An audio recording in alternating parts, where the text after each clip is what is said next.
Do you ever feel scared? If I'm completely honest, I do sometimes. Two little words come into my mind. What if? What if I go down with COVID? What if my autistic son gets it? The list goes on. What if? We're not alone though. We read in the book of 1 Samuel that David became very scared. Yes, this is King David, the man who as a youth killed the Philistine Goliath with a single stone. Saul was pursuing David, so David fled and went to Achish of Gath. He was very much afraid and pretended to be insane and acted like a madman. It was the custom at that time not to harm mentally unstable people. We read in 1 Samuel 21 verse 10 to chapter 22 verse 1, we read this. That day David fled from Saul and went to Achish, king of Gath.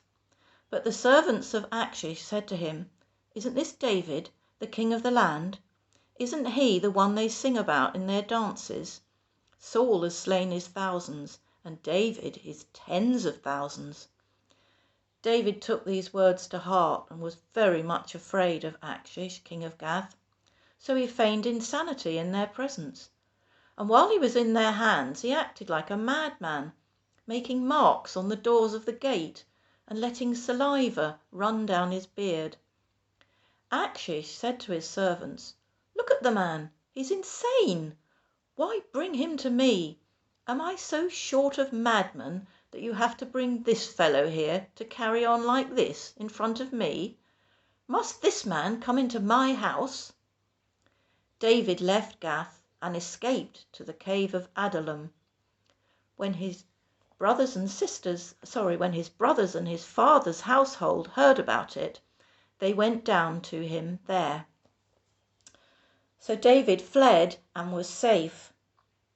Romans 8:28 says this, And we know that in all things God works for the good of those who love him, who have been called according to his purpose.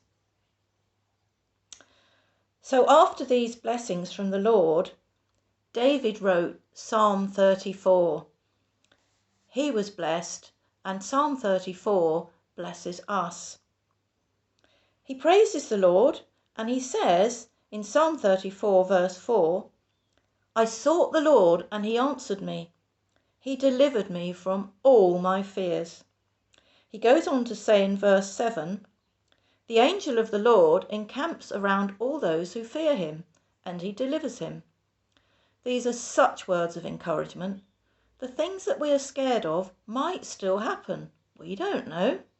What we do know is that the Lord will be with us, helping us through whatever happens, and his angel will encamp around us when we fear him.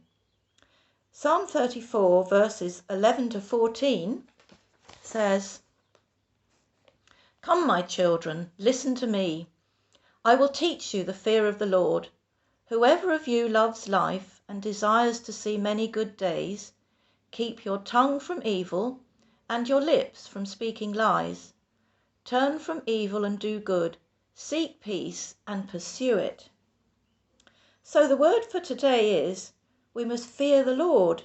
As long as we do that, we need not be afraid of anything, certainly not the what ifs, because verse 17 tells us, the righteous cry out, and the Lord hears them. He delivers them from all their troubles.